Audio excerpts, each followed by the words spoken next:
Very So, good. Dominic, tell us a little bit about what you were doing. Oh, hi. I'm Dominic and I'm with the Nerds of Color. And I'm here to talk with Ming-Na Wen and James Hong about Gremlins The Wild Batch, which is the second season of the animated show, which is on Max. It's really nice to meet you today. How are you? Yeah, fine. Uh, Great.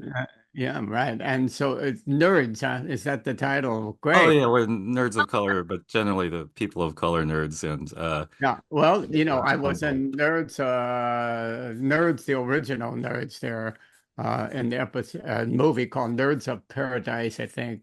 I was Mm. Were you nerds? What? I Revenge was of the the Nerds? master nerd. Yeah, the master nerd who Were you? Yeah. yeah. Take a look at that the nerd series. I think the last one, Nerds in Paradise.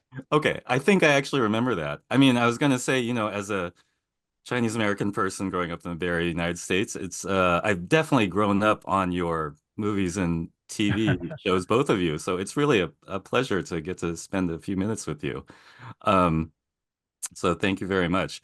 As far as Gremlins, I was just gonna dive into the Chinese aspect of it because I think it's interesting. Like to me, like one cool thing about the Gremlins universe is it is kind of rooted in Chinese fantasy and mythos stuff. And I think this is a maybe a function of, see being or running the show. And to me, like Star Wars, it's sort of a remix of a lot of East Asian philosophy and fantasy tropes. Can you talk a little bit about that, or do you think I'm way off on that, or what would you say? Not at all. I mean, it's great that the original Gremlins, which I am a huge fan of, took a Chinese fable of the Mogwais and kind of like they became like just sort of the parentheses of the film, Hmm.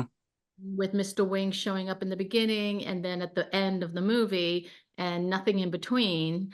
But I love that it's taken this many years, but finally the spotlight is on our stories, of the Mogwais and China back in the 1920s, in Shanghai, and how Gizmo came to America, like the true origin stories, and to kind of bring it back to it being about all these Chinese characters and the family of the Wing family.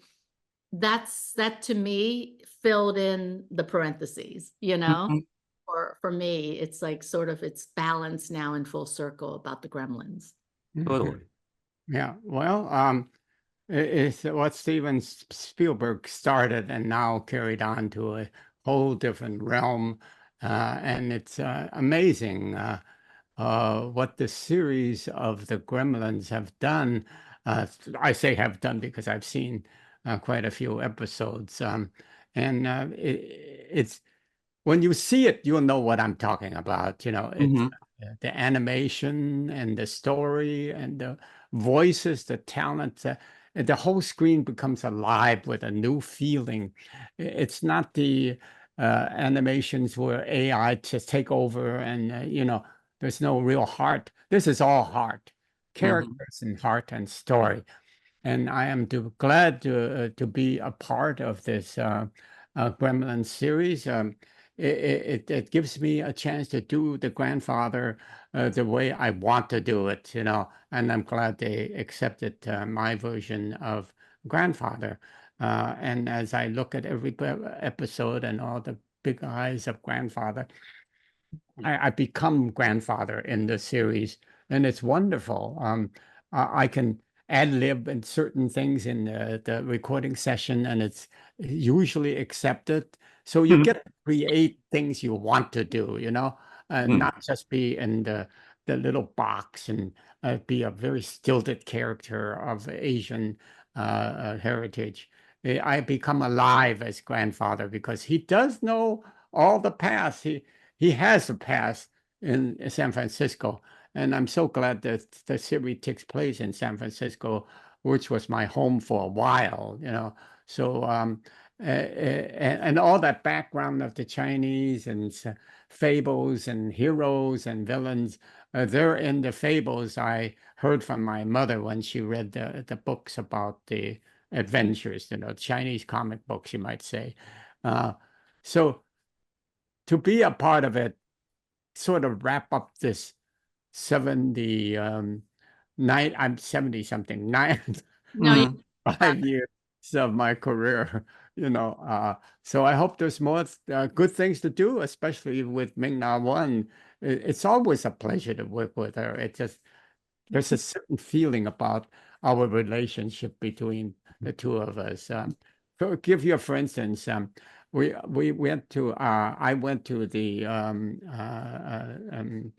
reception by Daniel Day Kim at Mhm. some restaurant, and I've been there for about 20 minutes, and I've had it. I was going to go home. Then all of a sudden, I hear a voice, James, and I turn around, and there was Ming-Na in her. Oh, I can't describe how gorgeous she looked. Dazzling, yes, I'm sure. She definitely is one of the most beautiful people in the world. aw, She's, Marvelous. she's thank you you. can't forget her. Yeah, I am very happy that this show moved to San Francisco in season 2, which is another, Asian American and Chinese associated place. So in just a few minutes that you have left, could you talk about, how that shifts the atmosphere of the show?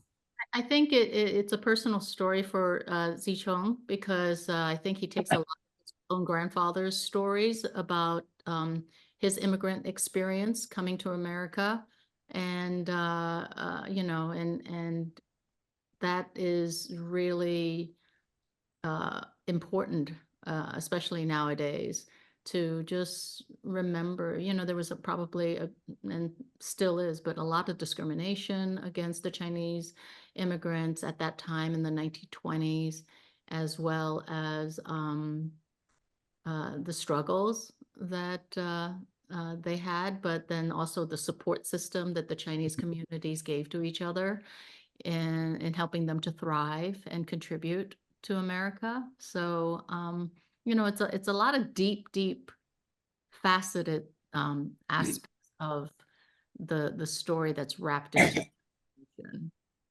Yeah, it's a Well, really for me, it's sort of like all those old films, kung fu films of old, and fables, the legends and all those kung fu films that I used to watch when I was young, now coming alive in a different form.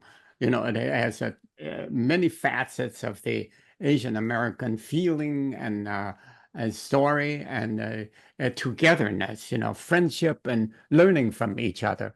And the fact that Ming-Na, as my daughter, is hounding me, which is very true in Chinese or American life, but especially in China.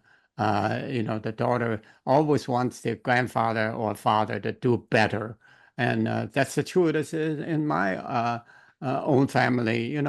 My father was a gambler. He gambled the whole company away. And that's why we came back to America. So I'm very close to all these feelings that are now portrayed in films and TV. And this is an adventure film. It's an old Chinese fable come alive. Right. Yeah, it's a really excellent flavor, sort of an Old West flavor in the show. This is a thing I just ask whenever I do these interviews. Do you have a favorite karaoke song? To a karaoke, it would probably be an Elton John song, or I just went to the Pink concert and I would definitely try to attempt one of her songs. So I love her. She's my new hero. Marvelous. Pink is pretty great. Mr. Hong, do you have a song that you like to sing in Um, parties or you know, karaoke formats? my era goes way back. In fact, all those old songs, that's how I started in Hollywood. I did Mhm. 5 impersonations at Groucho Marx show. That Wow. began the whole thing. Only living actor that's worked with Groucho Marx and also Clark Gable, who's alive nowadays. That's the way it was. It started that season. From then on, it's just one step after Mm. another. And now I got 700 or more credits. I don't know. Yeah, no joke. Right? Well, thanks very much, and good luck with everything. Yeah, thank you Same so to you. Same much. to you, Dominic. Thank you for being on your show. Thank you. In the lectures, fanboys, professional artists, and professors. Maybe a nerd who's just like you, talking about the things that you like too. So I invite you to the NOC. In full color, you see me. The hard knock life, comics, movies, and TV.